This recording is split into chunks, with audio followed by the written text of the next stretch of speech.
Okay, so as usual, we have some interesting things to talk about. Before I get into that, like, share, subscribe, all that good stuff. I'm gonna start with this because this was making the rounds. Um, CNN medical analyst: It's easier to get people vaccinated when they don't have their freedoms. Yeah, that's about the gist of it. Um, CNN medical analyst Dr. Lena Wen, the former president of Planned Parenthood,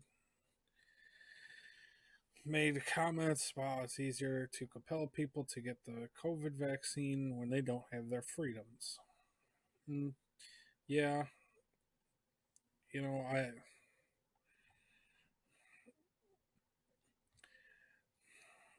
But see, here's the problem. They've been saying that despite despite getting vaccinated, you still got to wear a mask, and you still can't. They put out new. They changed some of the restrictions today to say, oh, you still can't do international travel even though you've been vaccinated. It's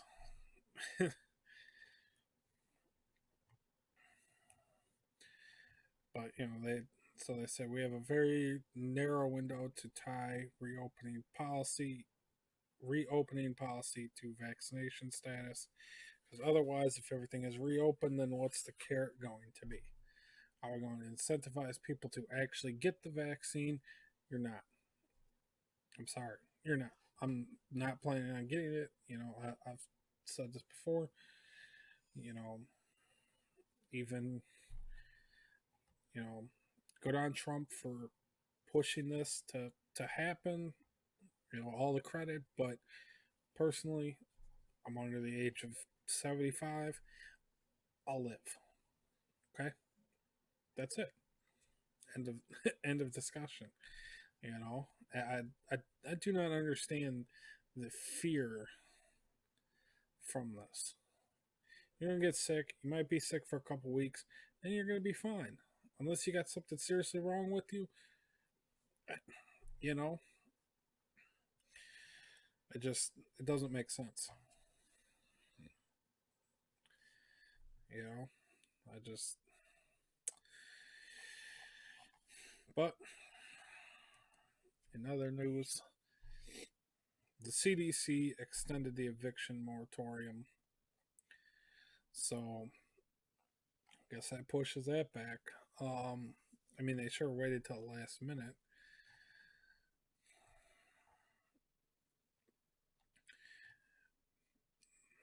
So town hall reports no one likes to think about people being able to pay rent and losing their homes.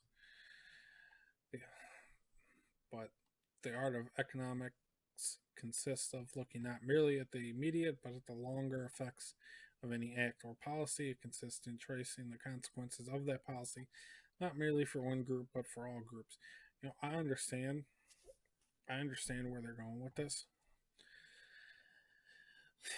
but when you scroll down, okay, so just because times are hard doesn't for one group doesn't make it okay for them to take from another group, and that's exactly what this does. By transferring the full weight of economic loss from renters to landlords, the eviction moratorium doesn't say we're all in this together. It says some people are more deserving of help than others.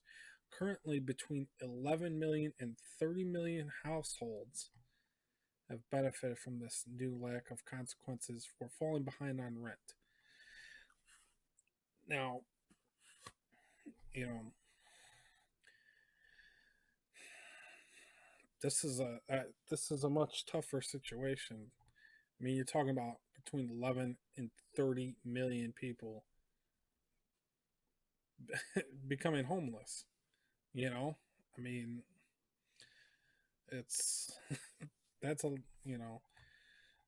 possibly up to 30 million people becoming homeless, and we're already, they said, what, about half a million people are currently homeless, and that's like record numbers for us. So they say normally renters that were unable to pay the rent would simply need to move to more affordable housing.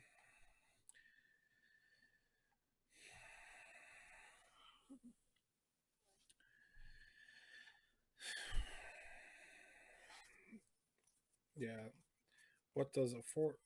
That may seem like a callous perspective. After all, what does affordable housing look like for blue collar workers who through no fault of their own find themselves laid off and living on unemployment? Even now, worse at this point. Think about all the people that are still unemployed but aren't collecting unemployment benefits because that's it's that stuff's been exhausted, right?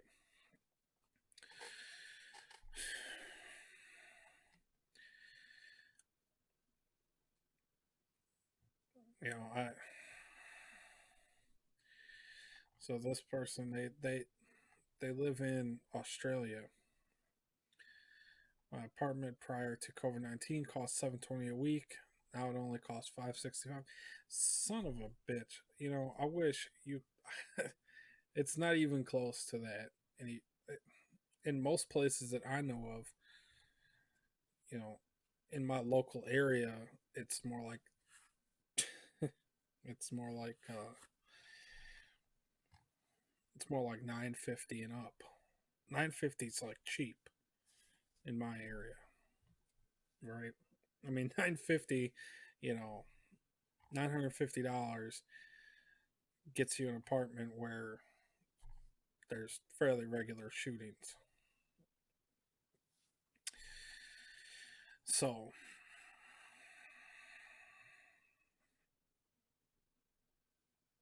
it's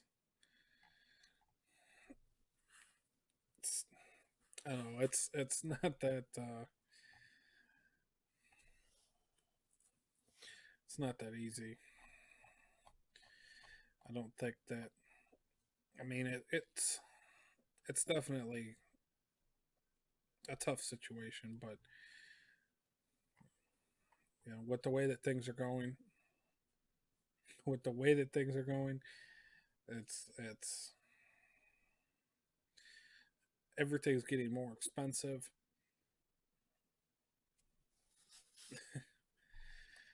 You know, there there's gonna be a lot of homeless people. At some point, this particular bubble is gonna burst, and there's gonna be tens of millions of homeless people, and it's gonna happen eventually. But in other news, I'm sure everybody's heard by now, the MLB is moving the oh, they're getting rid of the moving the All Star game or something from Georgia. I don't know. I'm not really big into sports. I haven't been in a long time, but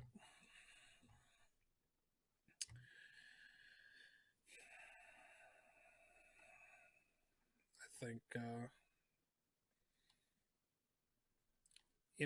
I think that they if they were smart, they would just stay out of politics. And my personal opinion, I mean, private companies, whatever. I guess if you want to get involved in politics, I guess that's your business. But don't complain when people are when you piss off a group of people. Inevitably you take a stance on something, and then like Coca Cola, now baseball, now you're going to be boycotting and boycotting on the. I, I don't even know how many games that they're even going to end up playing. I mean, how many games are going to end up being canceled? We saw that with football. We're seeing that with with basketball. All these games are always every time I hear games are always being canceled. So, you know, boycott MLB is trending on Twitter. Um, so I'm gonna play this little clip from Andy No. Do you think we could be in for another year of mass rioting if, in fact, Chauvin is not convicted of murder? Yes, absolutely. I mean, there are militant left-wing activists like Sean King and others who are is basically foaming at the mouth for political violence and. Now this is important because America will riot if Derek Chauvin isn't convicted for killing George Floyd. This is Sean King. I am wholly on hope that it doesn't come to this, but now it's not the time for the United States to fuck around and find out. Yeah, I'm at the everything that I've seen about this trial. This guy, I'm convinced that he's going to walk. That's just my opinion. I'm convinced that Chauvin is going to walk, and all hell's going to break loose. You know, if you are in a city, you need to leave. You need to leave. Take a vacation. Do something. Go out. Get out of town. Get out of town for a little while. You know, not now, but closer to when this trial. You know, start preparing because it's gonna get ugly. To happen again. Yeah. They're stating that if Chauvin is not convicted of murder and sentenced heavily to a long term in prison, that they're going to take to the streets. So they've essentially put a gun to the heads of everyone on that jury, and I think the city of Minneapolis as well, and to an extent the United States, because it was dozens of cities in America and even internationally that had political violence in response to this man's death. If you look at what all these militant Antifa groups and BLM groups are actually, The riots they're going to be bad this year. I mean, it's I saw I saw a post from somebody post on Twitter. It's because they said that the trial is expected to take 4 weeks, and 4 weeks from when it started was just like a few days shy of with the Rodney King trial when that ended and the LA riots started. It's like just a few days, so really couldn't time that one any better. So, some good news if you live in Florida. Florida Governor DeSantis bans vaccine passports in new executive order. It's good to see that there's somebody out there that's actually doing some good things. It's pretty rare, but you know, DeSantis knows what's up. He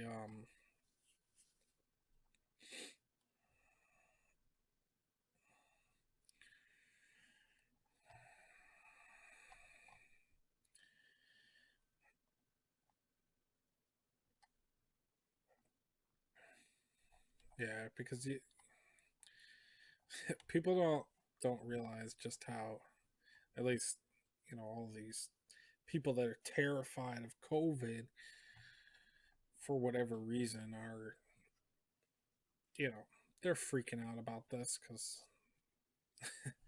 they don't realize sheer, you know, just the horrifying amount of your rights that are being violated by stuff like this. By them doing the vaccine passports. It's going to create.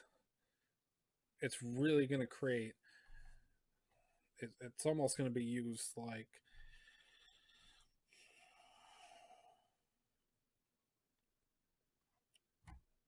It's going to be like an identifying thing. People that aren't on that side, that a lot of people that don't want to get the vaccine, not because they're anti-vax, but because they're, you know I mean, maybe there are some people, there's probably a decent amount of people that are, but it's honestly, we've seen, there's been a lot of weird stuff with this vaccine, and personally, I'm not scared of COVID. If I got it, it wouldn't be the end of the world. I'm not going to die, so why am I going to be scared of it? You know, and even if it, you know, give me liberty or give me death. That's where I'm at. So I'm not going to accept any infringement on my rights just because you're scared of a disease with 99.5 survival rate if you're over the age of 74, you know, or under the age of 74, whatever it is, you're going to live. So I don't understand why anyone is so scared of this. But, in other news, I have to share this. People saying we live in a new economy that doesn't obey classical economic laws, as if these people are crazy.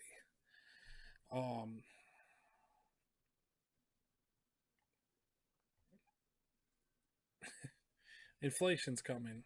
It's already here. We're already seeing it. The prices of everything have skyrocketed, and it's not going to get any better. And I'm going to keep talking about it because got to try to warn people. That's why I keep saying, you know, I mean, we got to share stuff like this. We have to share as much information with people as we can, even if they're, you know, even if they're going to be ignorant about it. So, everybody's aware of this. The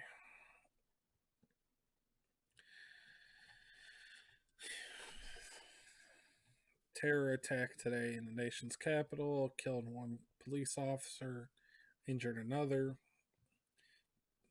Suspect, 25-year-old Noah Green from Norfolk, Virginia, has been identified. He drove a blue sedan into U.S. Capitol police officers before climbing out of his wrecked car and charging the officers with a knife. Officers fatally shot him. Just a real genius, but he was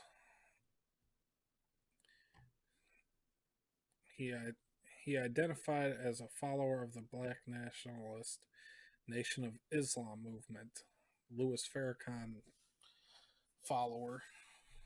So, you know,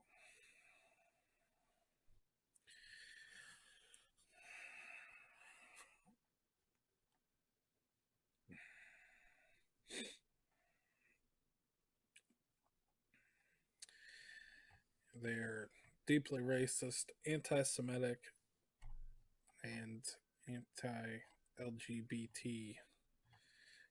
They're. While I was researching some of this stuff, I'd heard the name Louis Farrakhan, and I knew some of the stuff about it. I never really paid a whole lot of attention to it, but there's that dude's pretty sick. He said a lot of pretty sick stuff. So to see this just kind of makes sense. And of course, the regular media isn't going to talk about this because, you know, doesn't fit their narrative. But I have to highlight this because this is something I blew me away when I started seeing it. People that Ian Miles, he's got quite a bit of followers on Twitter. Today he said conservatives are good for one thing, are only good for one thing, pointing out how the left is hypocritical. Okay, and you can't even get that right. The left isn't being hypocritical. They don't have to follow the same rules because they make the rules. They're the aristocrats. You are the peasants. And I'm so glad to finally see that people are saying that. I also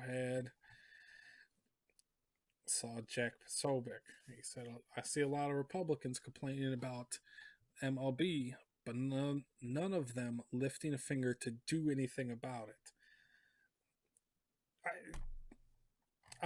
I don't even know how long I've been saying this. Republicans, conservatives, whatever you want to call them, they don't do anything.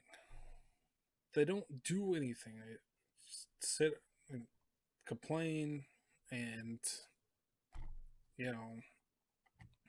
so I had to put this in here. Republicans trying to solve problems. We've tried nothing, and we're all out of ideas. It's true. It gets. I was glad to finally see that some big names on Twitter and are saying this. Finally, I've been saying it for months now that the, every time that they say, "Oh, look how hypocritical these people are," and it's like, yeah, and what are you gonna do about it? It's it's painfully obvious. Just my God, just do something about it. So I like to see like DeSantis. He's doing something about it. The vaccine passports. I mean, he can only affect change in Florida, right? You can, that's the extent of his reach. Why aren't there more people? Why aren't all the states doing that? At least all the red states. I mean, why aren't counties doing that? Why aren't, you know what I mean? There's towns, anybody. If there's a lot more red counties than there are blue counties, so I don't know. They really need to step up and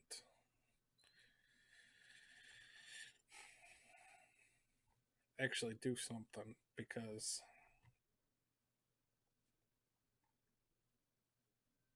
just it kills me every time I see the politicians get up there and they complain.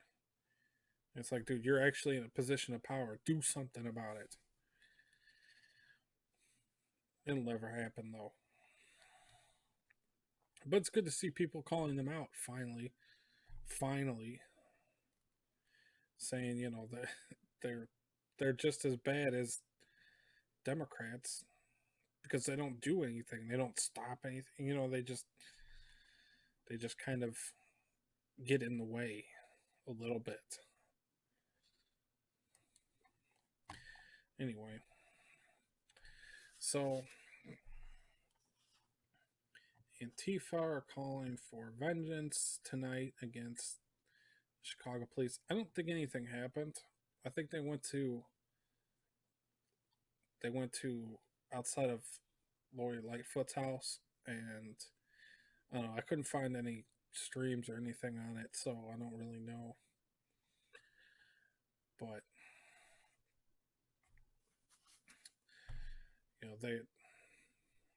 they're planning something. I guarantee you tomorrow. It's going to be warmer out tomorrow. I think so. We'll see. They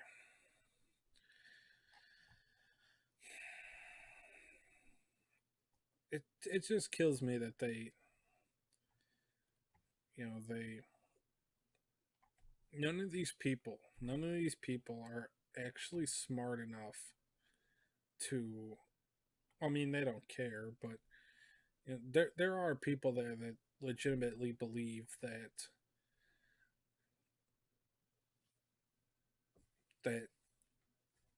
this whole thing about this kid or whatever, or just people being killed by cops in general, right? There are legitimate people who at least feel that they have a real grievance, right? And it's kind of sad that they get hijacked by these communist scumbags, but these communist scumbags with their iPhones, but they none of those people that were out there protesting today. I can't believe that there's that many people that aren't smart enough to think to ask the question, why was a 13-year-old kid out at 2:30 in the morning with a gun walking around Chicago? I mean, it's hitting. That's a serious question. I I think there's a lot of it's sad that it happened.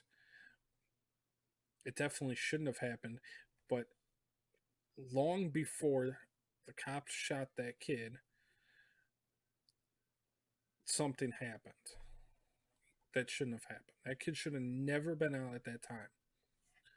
You know, this to me, and I heard the mom of this kid on going on TV and crying and being like, "What happened to what happened to my kid?" and all this nonsense. As if, I mean, seriously, your kid's out there at 2:30 in the morning walking around Chicago with a gun. How much could you? How can you sit there and say that you actually cared? It's disgusting. It really is. There is no reason for that. I don't care. There's no reason. I don't even care even if it's all single parent, whatever. Just there's no reason for that. And finally, I had to bring this up. the the group that's the Texas secession movement tweeted out today. Would you imagine if Texas is a currently self-governing independent nation? Would If you were Texas, would you vote to join the union? No. I guess that you really can't blame them. I mean, this country's kind of it's kind of a shit show right now. So, I no. You can't honestly say that if you were a separate country that you would want to join the United States. Who would? We're in decline. There's no doubt about it. We are rapidly declining. And it's not good, but I'm glad to finally see that some of these big names, Jack Posobiec, Ian Miles, are finally they're finally saying, I've been saying this for a while. It gives me a little bit of hope that somebody even more important than them is going to see this and be like, you know, damn, I'm being called out right now. You know, that's just my hope, though. I'm gonna leave it there.